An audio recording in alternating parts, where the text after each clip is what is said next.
Charge, এই চার্জে এখন আমাদের জব সেটা দেখানো হচ্ছে। দেখুন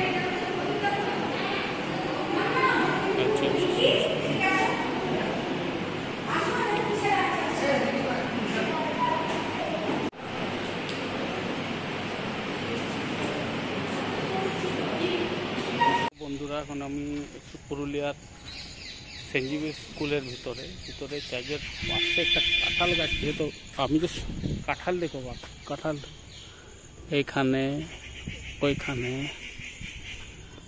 আবার এইখানে, আবার এইখানে, মানে পুরো গাছটাতে যেদিকে তাকাবে জুম করে রেখে দিচ্ছে, পুরো ভরে আছে কাঁঠালে। চারদিকে কাঁঠাল, গাছটা যেদিকে তাকাবে পুরো গাছটা কাঁঠাল। এখানেও চলে আসছে, কাঁঠালে পরিপূর্ণ একটা চার্চের কাছে।